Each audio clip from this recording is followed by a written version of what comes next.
Voilà, et je voudrais aller avec vous dans l'évangile selon Marc au chapitre 14 et au verset 12. Évangile selon Marc, chapitre 14 et le verset 12.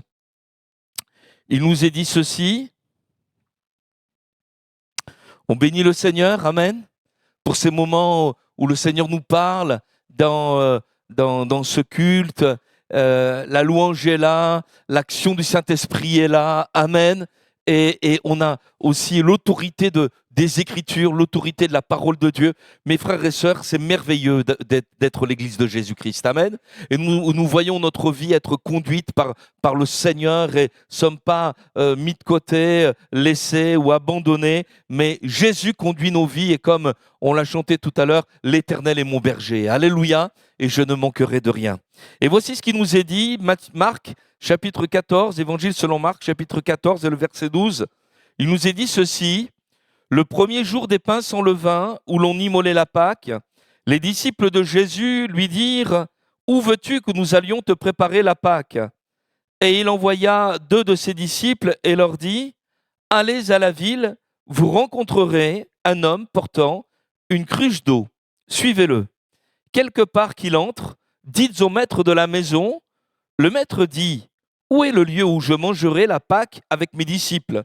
Et il vous montrera une grande chambre haute, meublée et toute prête. C'est là que vous nous préparerez la Pâque. Les disciples partirent, arrivèrent à la ville, c'est-à-dire Jérusalem, et ils trouvèrent les choses comme il le leur avait dit. Et ils préparèrent la Pâque. Le soir étant venu, il arriva avec les 12. Pendant qu'ils étaient à table et qu'ils mangeaient, Jésus dit, je vous le dis en vérité, l'un de vous qui mange avec moi me livrera. Et ils commencèrent à s'attrister et lui dire l'un après l'autre, est-ce moi ? Il leur répondit, c'est l'un des 12 qui met avec moi la main dans le plat. Le Fils de l'homme s'en va selon ce qui est écrit de lui, mais malheur à l'homme par qui le Fils de l'homme est livré. Mieux vaudrait pour cet homme qu'il ne fût pas né.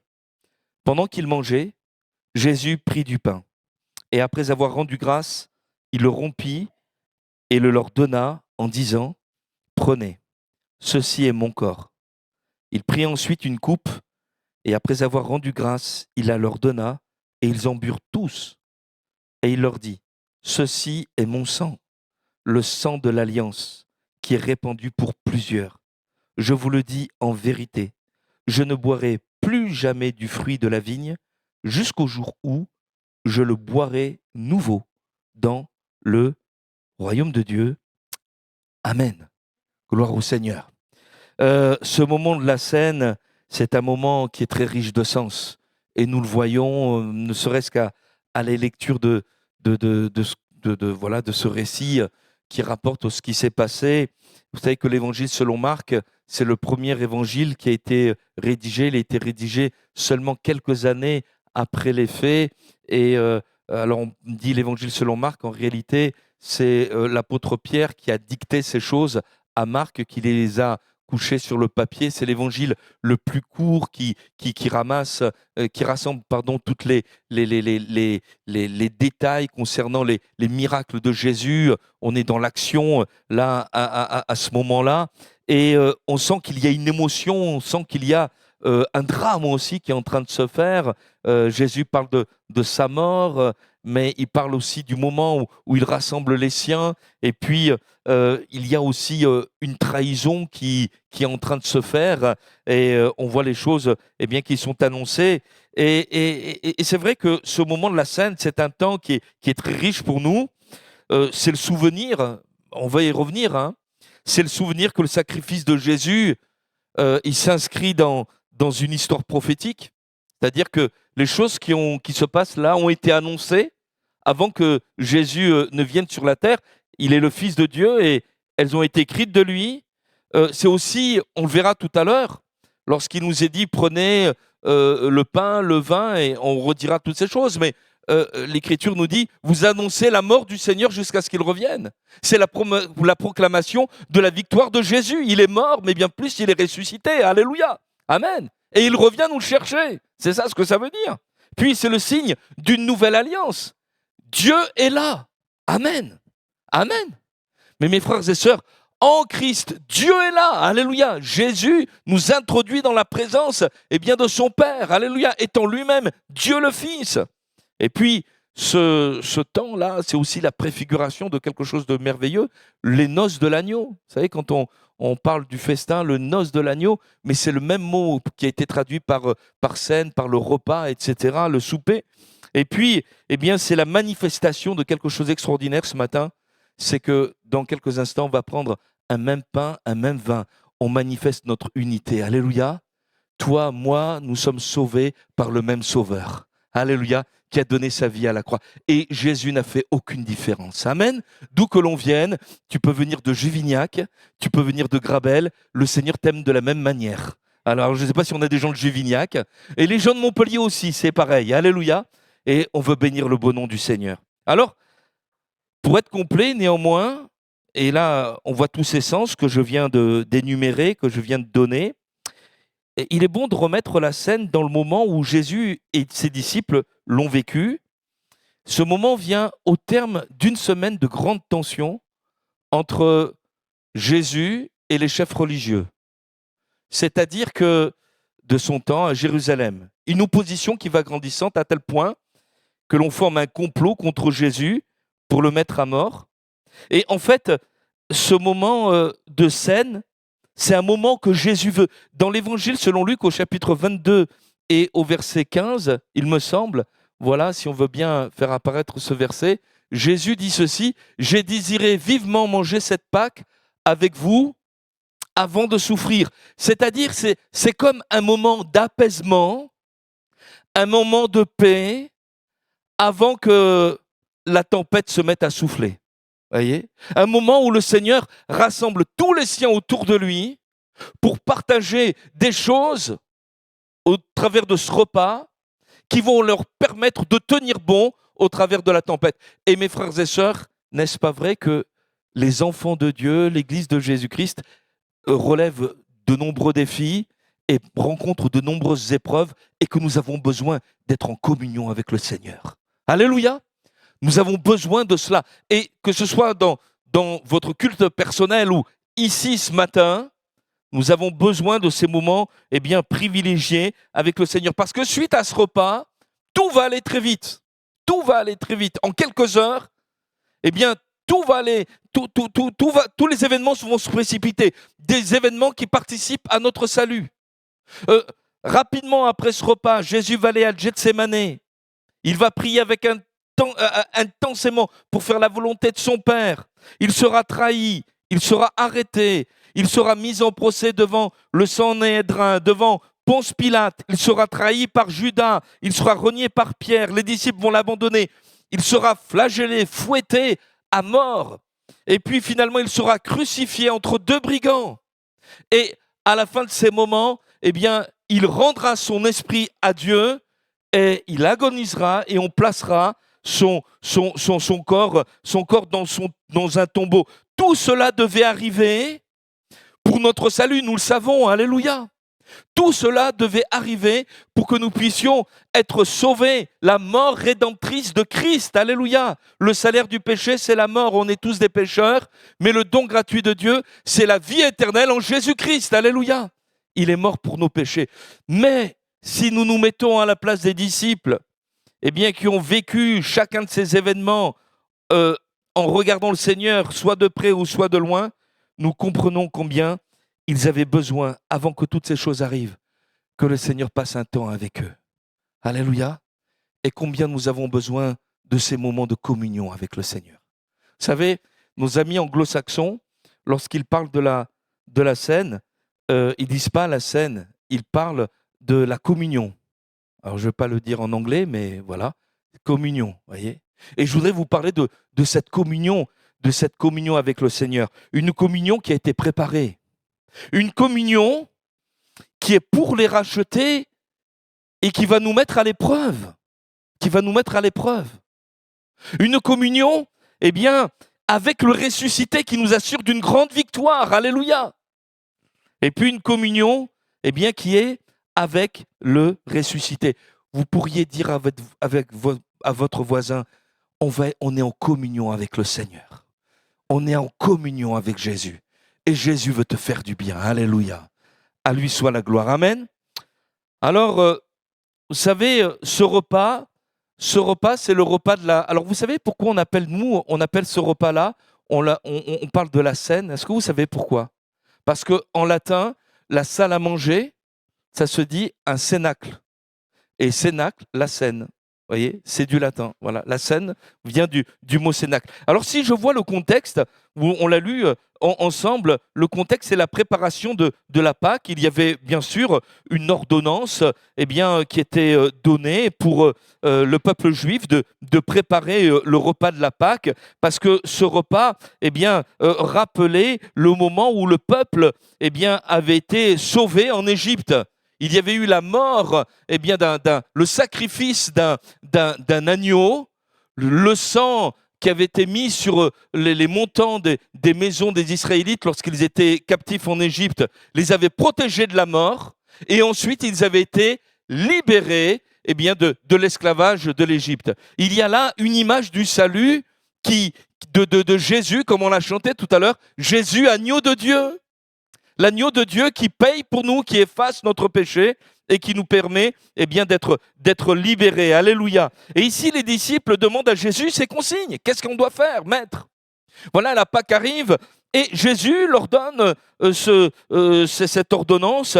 Allez à la ville, c'est-à-dire Jérusalem, vous rencontrerez un homme portant une cruche d'eau, suivez-le. Et quelque part qu'il entre, dites au maître de la maison, le maître dit, où est le lieu où je mangerai la Pâque avec mes disciples?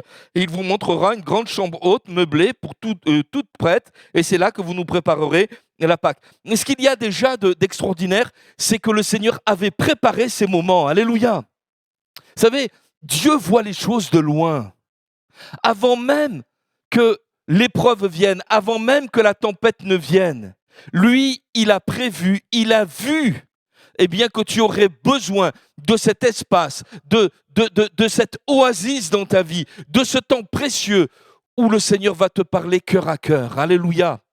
Et je voudrais vous dire que lorsqu'on lit l'Écriture et la parole de Dieu, on s'aperçoit que une des qualités que le Seigneur a manifestées à l'égard de ses disciples, c'était qu'il aimait les avoir avec lui. Par exemple, dans Marc, au chapitre 3 et au verset 14, vous le voyez, vous le découvrez, Jésus en choisit 12 et il les prie pour les avoir avec lui. Par exemple, dans l'Évangile, selon Marc, toujours au chapitre 4 et au verset 34, tandis que Jésus enseigne et donne toutes sortes de prescriptions et notamment les paraboles, l'Écriture nous dit ceci, à ses disciples, il ne leur parlait point sans parabole, mais à la foule, mais en particulier, il expliquait tout à ses disciples. C'est-à-dire qu'il y avait une relation de cœur à cœur. Et c'est ça, un des signaux de la nouvelle alliance que nous avons en Jésus-Christ. Hier, je disais, mais je crois que je vous l'ai dit ici également, il y a un prénom que j'aime beaucoup sur la terre. Et c'est Emmanuel. Vous allez dire, mais t'es un petit peu mégalo, Emmanuel. Pasteur, voilà, c'est mon prénom, voilà, Emmanuel. Non, mais Emmanuel, ça veut dire, vous savez ce que ça veut dire? Ça veut dire Dieu avec nous. Alléluia. C'est pas un beau prénom, ça?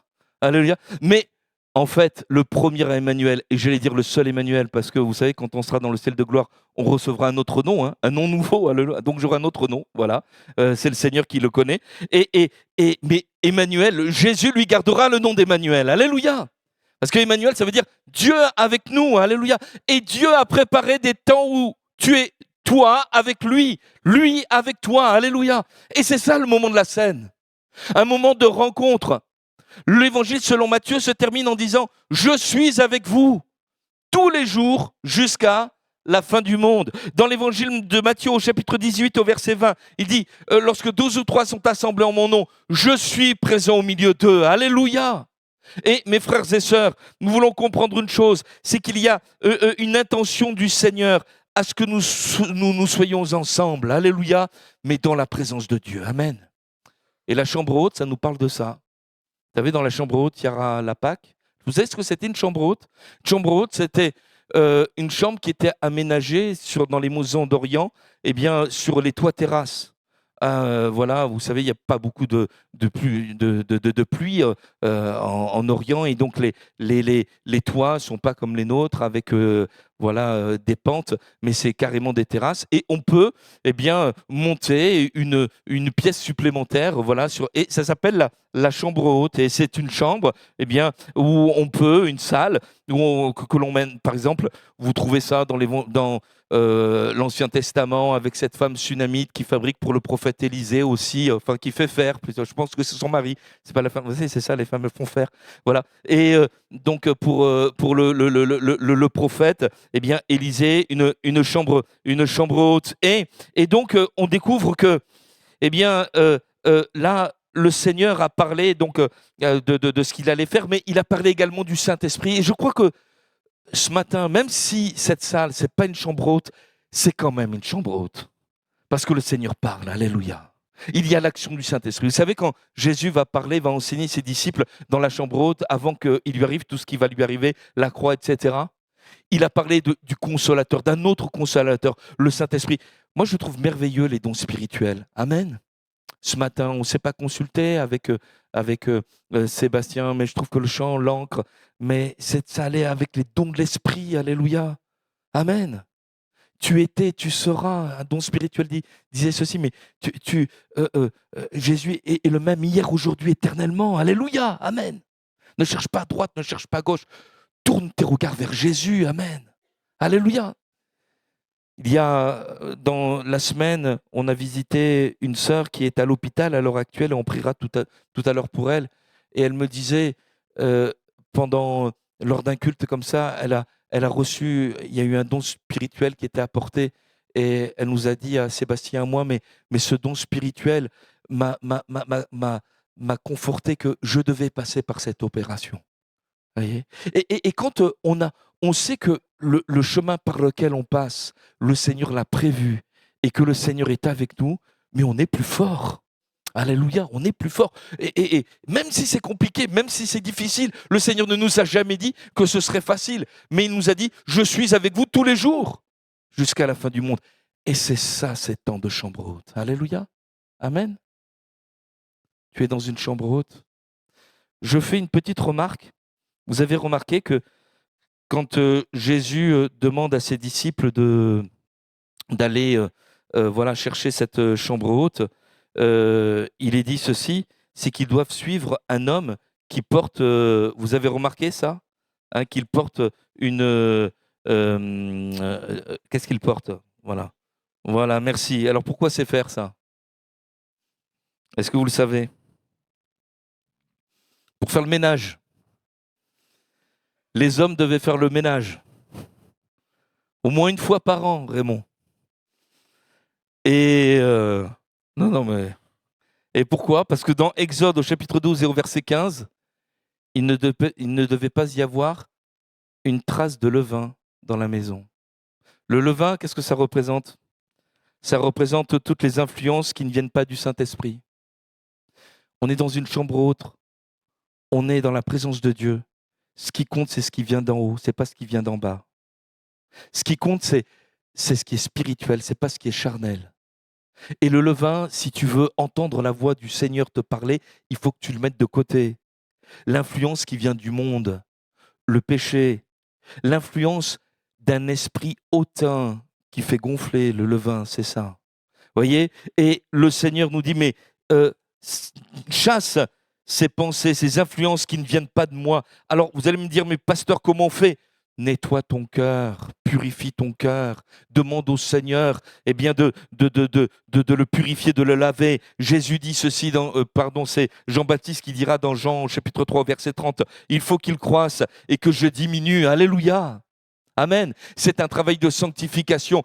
On ne s'approche pas de Dieu comme ça. Bien sûr, Seigneur, c'est toi qui as tout accompli. Tu me permets d'entrer dans ta présence. On va y revenir. Mais Seigneur Jésus, eh bien, il est aussi ma part. Et l'Écriture me dit, quand tu pries, entre dans ta chambre, ferme ta porte, prie ton Père qui est là dans le lieu secret. C'est-à-dire, tu le recherches intensément. C'est un rendez-vous entre toi et ton Père céleste. Et ton Père qui voit dans le lieu secret te le rendra. Amen. Alléluia. Amen. Alors, cette communion, elle est préparée et Jésus va faire du bien. Mais c'est une communion, vous avez remarqué, qui est quand même mise à l'épreuve par le Seigneur lui-même, parce que alors que tout est installé pour le repas, eh bien, Jésus va faire une révélation qui va éprouver les disciples. Dans 1 Corinthiens au chapitre 11 et au verset 28, vous connaissez ces textes, l'Écriture nous dit de s'éprouver soi-même, de ne pas prendre indignement le repas du Seigneur. Et je vous le relis simplement pour que vous puissiez... Que chacun donc s'éprouve soi-même, ainsi qu'il mange du pain et de la coupe, car celui qui mange et boit sans discerner le corps du Seigneur, mange et boit un jugement contre lui-même. Et dans l'église de Corinthe, il était arrivé certaines choses. C'est pour cela qu'il y a parmi vous beaucoup d'infirmes et de malades, et qu'un grand nombre sont morts. Il y a eu une discipline divine dans cette église parce que les gens prenaient le pain et le vin sans discerner ce que le Seigneur avait fait pour eux. Alors, on peut comprendre très bien dans l'église de Corinthe ce qui se passait parce que c'est très documenté. On voit vraiment l'attitude immorale de certains chrétiens de l'église de Corinthe. Certains allaient voir les prostituées en disant « c'est pas grave parce que de toute façon, Dieu pardonne, Dieu est bon, et ce que je fais dans mon corps, eh bien, c'est pas grave parce que le Seigneur, lui, il s'occupe de mon esprit. » Vous vous souvenez, tout à l'heure, je parlais de l'esprit, la chair, la terre, le ciel, tout ça. Et donc, ce qui se passe dans mon corps, c'est pas grave. Mais Paul est obligé de le rappeler. Attendez, non, vous vous appartenez pas à vous-même. Dieu vous a racheté tout entier. Vous appartenez au Seigneur. Et c'est là où il y a tout cet enseignement de l'apôtre Paul, quand il leur dit, votre corps, est le temple du Saint-Esprit. C'est dans votre corps que le Saint-Esprit agit. Et on ne va pas prendre le temple du Saint-Esprit pour en faire n'importe quoi. Et c'est comme si ces hommes et ces femmes de ce temps-là prenaient la Sainte Seine, vivant clairement dans une situation de péché en disant « c'est pas grave, tout d'abord, parce que le Seigneur est d'accord avec ce que je fais. » Ben non, le Seigneur n'est pas d'accord avec toi. Voyez. Et je voudrais te dire ceci ce matin, si ta vie n'est pas en règle avec le Seigneur, mais approche-toi du trône de la grâce. Le Seigneur est celui, on va y revenir dans un instant, il est prêt à tout pardonner, mais à celui qui se repent de ses péchés et qui s'en détourne. Et cependant, dans ce texte, Jésus dit, il fait une révélation détonnante. Il dit, je vous le dis en vérité, l'un de vous, il parle aux 12, qui mange avec moi me livrera. Et ils commencèrent à s'attrister et à lui dire, l'un après l'autre, est-ce moi? Il leur répondit, c'est l'un des 12 qui met avec moi la main dans le plat. Le Fils de l'homme s'en va selon ce qui est écrit de lui, mais malheur à l'homme par qui le Fils de l'homme est livré, mieux vaudrait pour cet homme qu'il ne soit pas né. Alors bien sûr, ici, l'homme qui va livrer Jésus, nous connaissons tous son nom, même s'il n'est pas cité tout de suite ici, son nom c'est Judas, bien entendu. C'est lui qui va trahir le Seigneur. Il l'a vendu pour 30 pièces d'argent et il veut tirer un profit personnel de sa relation avec Jésus et il traite les choses de Dieu, les choses saintes, tandis que Jésus va parler de son sacrifice, de son sang, mais il les mêle avec toutes sortes de trafics, il utilise la personne de Jésus pour s'enrichir, il le rejette. Bon, c'est infâme. Et chacun des disciples est en train de se poser la question, mais est-ce que c'est moi? Alors, pour illustrer ce propos, je voudrais demander à Bénédicte qu'elle fasse une projection. Voilà. Alors, je ne sais pas si vous voyez. Est-ce que vous voyez un peu? Voilà. Vous connaissez ce tableau. Alors, il a été restauré un petit peu là, au niveau de l'image. Mais c'est pas du tout. Alors, le tableau d'abord, c'est la scène de Léonard de Vinci. Voilà, Léonard de Vinci, Leonardo da Vinci. Voilà. Donc, qui a été peint sur le mur du réfectoire d'un couvent qui se trouvait à Milan. Voilà, maintenant il est dans un musée, il est protégé. Il est très détérioré, il ne ressemble pas à ça. Là, c'est une version restaurée. Et alors, tout d'abord, on ne mangeait pas comme ça à l'époque, parce qu'on mangeait à moitié couché, voyez. Et ce tableau, néanmoins, est révolutionnaire. Dans l'histoire de l'art, ce tableau est révolutionnaire. Alors l'histoire dit que il a fallu plus de 2 ans pour Léonard de Vinci pour peindre ce tableau, et notamment parce que son hésitation était à peindre le visage de Jésus. Il n'osait pas le peindre. Vous voyez ? Alors, on ne peut pas dire du tout que le visage de Jésus ressemblait à celui-ci, mais on est à ce moment-là, ce tableau représente le moment où Jésus dit, eh bien, je vous le dis en vérité, l'un de vous me livrera. Et ils commencèrent à s'attrister et en se disant l'un à l'autre, est-ce moi ? Et c'est ce qui est en train de se dire. Est-ce moi ? Alors si vous aviez été des gens du Moyen-Âge, vous auriez dit, mais ce tableau, il est révolutionnaire. Bon, d'abord, vous avez remarqué, Jésus est au centre. Si vous faites tracer des lignes, etc., au niveau de la géométrie, voilà, c'est extraordinaire. Puis il y a 4 groupes de 3 personnes. Voilà, c'est comme si Jésus était le centre et puis il y avait une répercussion au niveau géométrique. C'est comme s'il y avait des cercles concentriques qui se faisaient autour de la personne du Seigneur. Et puis, mais surtout, ce qui a choqué les contemporains, c'est qu'il y avait déjà eu d'autres scènes. D'autres tableaux ont déjà existé comme ça. C'était quelque chose de courant pour des artistes. Mais Judas était toujours identifié. On le mettait, excusez-moi, avec une sale trogne au bout de la table et on comprenait où était Judas. Sauf que ici, on ne sait pas où il est. On ne sait pas où il est. Où est-il ? Il n'est pas au bout de la table. Hein. Il est au milieu des disciples. Et vous avez remarqué, chacun des disciples va se remettre en question. C'est grave l'accusation. Quelqu'un va me livrer. Et chacun va se poser la question, mais moi, c'est comme si je serais capable, potentiellement, ça peut être moi, Seigneur, qui suis capable de faire quelque chose d'aussi atroce, d'aussi abominable. Alors, je ne vais pas vous faire chercher plus longtemps, mais vous voyez à la gauche de Jésus, vous voyez le personnage qui a la tête comme ça, là, c'est Jean, et celui qui est juste en bas, eh bien, c'est lui, Judas. Vous voyez ? Et c'est celui qui met la main au plat, et le Seigneur l'arrête. Voilà. Si vous avez plus de détails, voilà, si vous voulez le voir avec plus de détails, vous pourrez trouver ça sur Internet. Voilà. Est-ce qu'on peut le couper ? Voilà. Donc, cet homme-là, eh bien, est entré en opposition avec le Seigneur. Et Judas, en fait, on le voit intervenir dans l'Évangile selon Marc à un moment précis. C'est juste avant la Sainte Seine, en fait. Jésus se rend à Béthanie dans la maison d'un homme qui s'appelle Simon le lépreux. On pense que Simon le lépreux, c'est un homme que Jésus a guéri de sa lèpre. Et Jésus se rend là, et Marie de Béthanie va auprès du Seigneur, et elle répand, vous connaissez toute cette scène, elle répand du parfum sur les pieds de Jésus. Vous vous souvenez de ça ? Voyez ?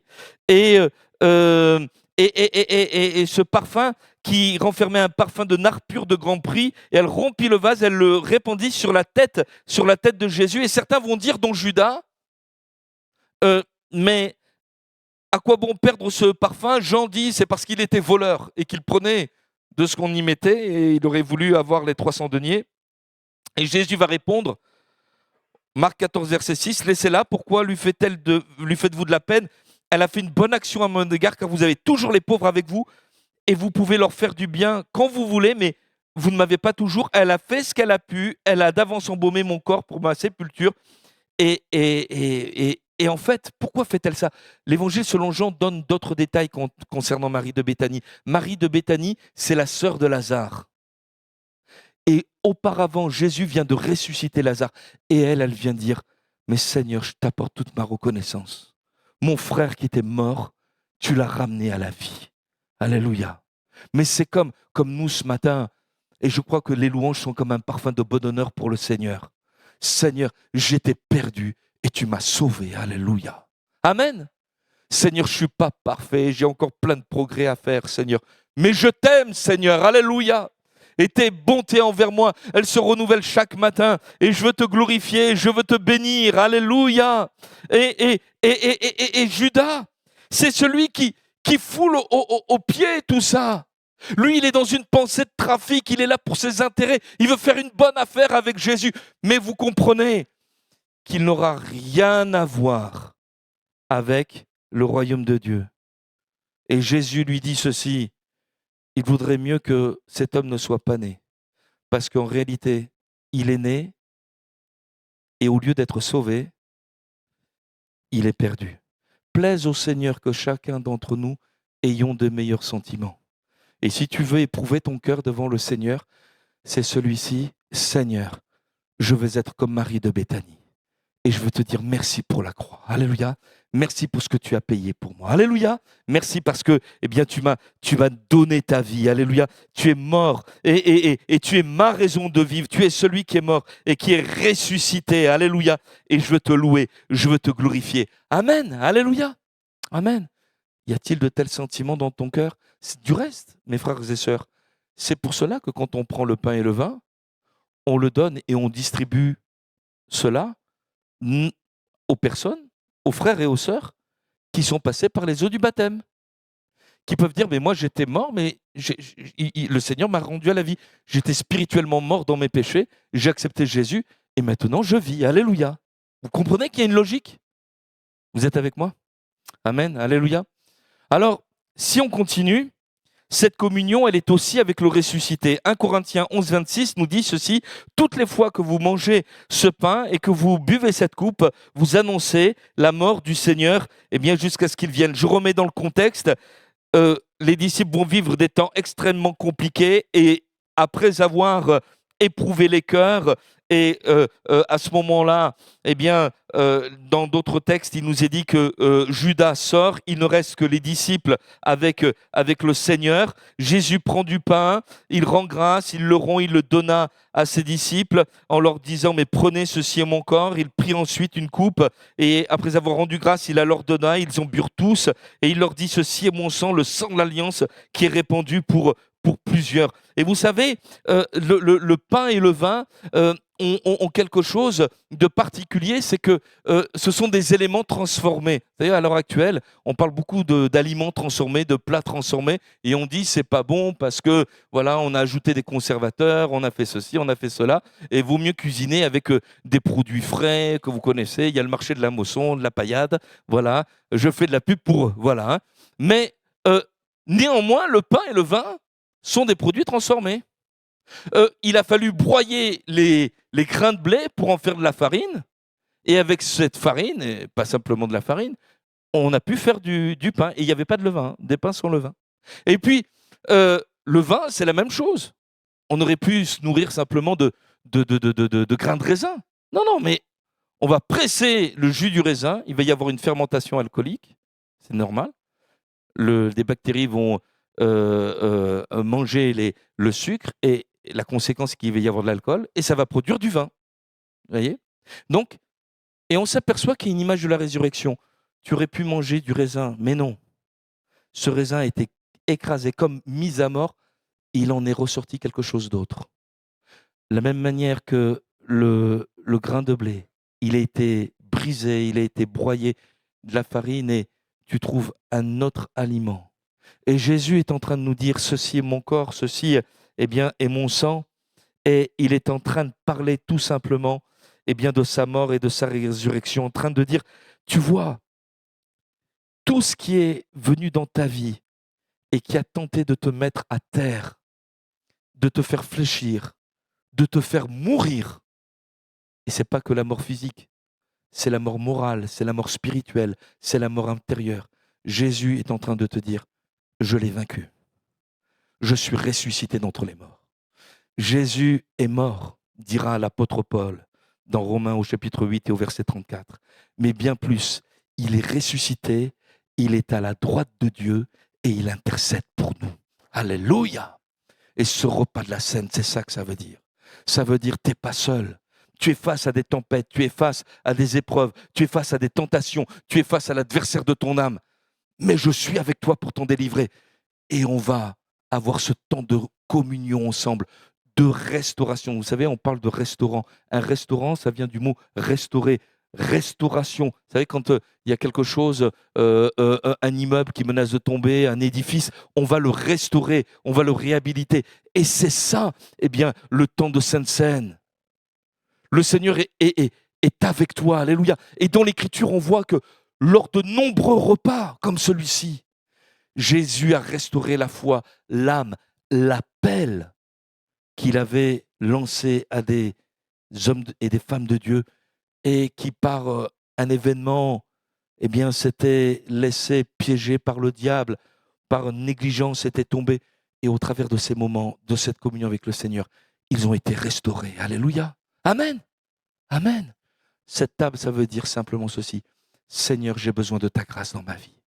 Et cette table, elle veut te dire ceci. Mais je suis avec toi pour te délivrer, pour te pardonner. Amen. Amen. Vous savez, dans la Bible, il y a un homme qui attire notre attention. Tout à l'heure, j'ai parlé de Judas, mais il y a Pierre aussi. Vous savez, Pierre qui a renié le maître. Pas le même cas que Judas. Pierre, il n'a pas agi avec préméditation. Judas, il a agi avec et on ne veut pas y revenir dessus, il a agi avec préméditation. Mais Pierre, non, n'a pas du tout agi avec préméditation.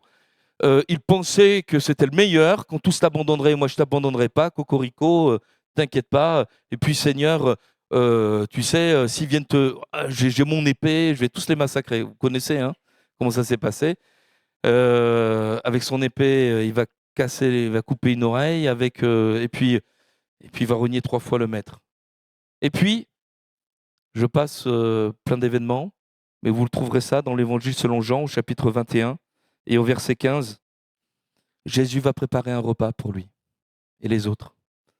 Il va le réhabiliter. Simon, fils de Jonas, m'aimes-tu? Vous vous souvenez de cela? Et il lui répondit, oui Seigneur, tu sais que je t'aime. Et Jésus lui dit, paie mes agneaux.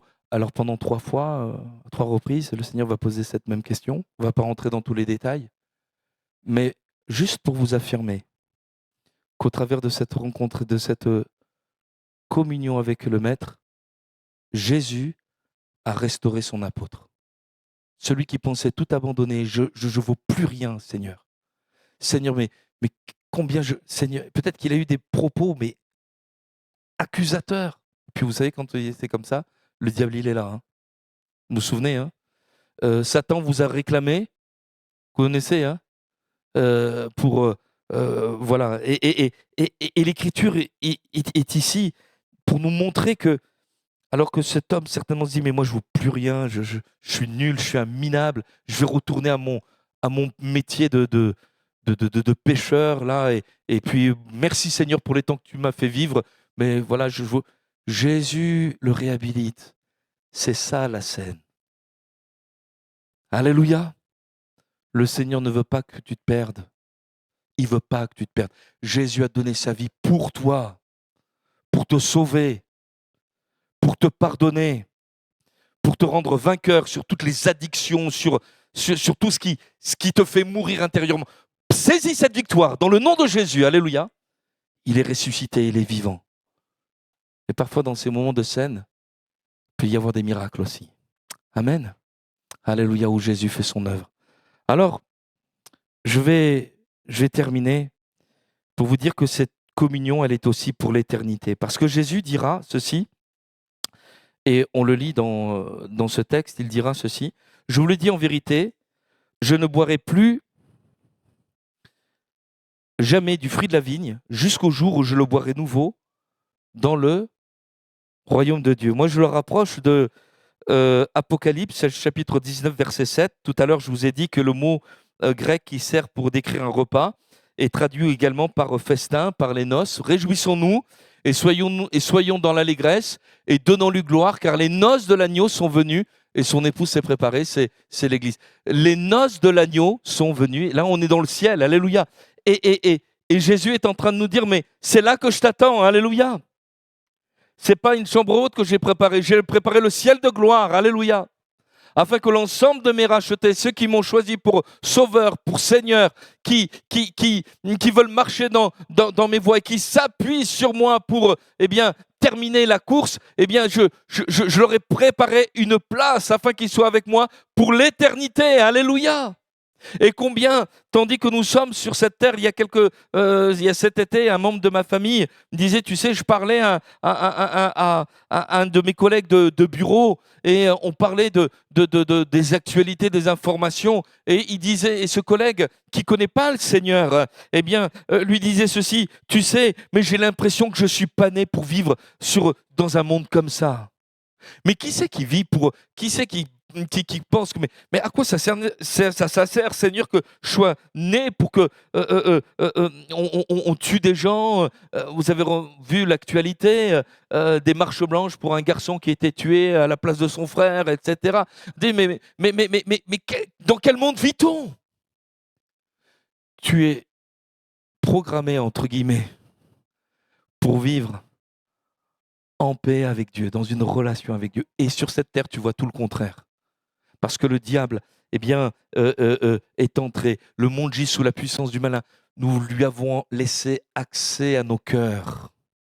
Mais Jésus est venu pour te secourir et rétablir la paix. Alléluia. Et pour l'éternité, être avec lui. Seigneur, merci. Alléluia. Il y a un avenir non seulement pour moi, mais il y a un avenir pour mes enfants. Alléluia. Sur cette terre. Crois au Seigneur Jésus, tu seras sauvé. Toi et ta famille. Amen. Gloire au Seigneur. Et quand on est dans des temps aussi compliqués, combien il est important de se souvenir que nous sommes scellés pour la gloire. Alléluia. Le Seigneur a placé en toi son Esprit Saint pour te montrer la gloire à venir. Alléluia. Mais dès ici-bas, tu peux goûter à cela. Amen. Amen. Alors on va prendre le pain et le vin ensemble, celles et ceux qui sont passés par les eaux du baptême. Et on se souvient que le Seigneur a préparé ces moments, il les a préparés. Il nous a mis à l'épreuve aussi. Qui est-ce que je suis pour toi? Seigneur, tu es mon sauveur. Je ne suis pas en train de passer un petit moment comme ça je ne savais pas quoi faire ce matin, mais je suis venu parce que ce que je recherche, c'est la communion avec toi. Tu es celui qui est mort pour moi. Alléluia. Et Seigneur, tu es celui qui est avec moi. Tu es mon avocat. Les frères, vous pouvez vous lever pendant ce temps. Et puis un jour, je sais que je serai avec toi dans le ciel de gloire. Amen. Est-ce qu'on peut se lever tous ensemble? Est-ce qu'on peut prier ensemble? Voilà, vous qui êtes passés par les eaux du baptême, vous qui avez accepté Jésus, vous qui voulez le suivre, vous qui voulez marcher dans ses voies, on va prendre ensemble le pain et le vin et on va prier tous ensemble. Seigneur, nous voulons te rendre grâce et nous voulons te bénir. Seigneur, nous voulons te louer, Seigneur Jésus. Nous voulons, Seigneur, te rendre grâce parce que, Seigneur, tu es celui qui a donné ta vie pour nous à la croix. Seigneur, tu n'as pas refusé de payer le prix de notre dette, Seigneur. Tu n'as pas refusé, Seigneur, de pourvoir, Seigneur, par ton sacrifice, Seigneur, au prix, Seigneur, suffisant pour nous laver, nous purifier de tout péché. Et, Seigneur, c'est une joie d'être avec toi. Seigneur, à toi, notre amour, Seigneur, ce matin. À toi, Seigneur, mon Dieu, notre louange, notre adoration. Tu es digne, Seigneur, de régner sur nos cœurs. Tu es digne de régner sur nos vies. Et ce matin, Seigneur, tandis que nous prenons le pain et le vin, nous voulons te dire merci parce que nous sommes à la table du roi, à la table de celui qui nous a sauvés, à la table de celui qui nous a rachetés. Et s'il y avait quelqu'un, Seigneur mon Dieu, qui, comme Pierre ou d'autres, avait besoin d'être rétabli dans sa communion avec toi, alors Seigneur Jésus, je te demande, Seigneur, de le bénir. Je te demande, Seigneur, je te prie, Seigneur, afin qu'il découvre ta grâce, ton pardon, un renouvellement dans sa vie chrétienne. Seigneur, dans sa marche avec toi, comme Pierre a pu le découvrir. Seigneur, tu n'étais pas contre lui, mais tu étais pour lui. Tu étais avec lui. Et Seigneur, tu ne t'es pas trompé parce qu'il est devenu cet homme de Dieu. Alléluia, extraordinaire. Seigneur, à toi toute la gloire. Nous te remercions, Père Céleste, dans le nom de Jésus. Amen. Amen. Alléluia.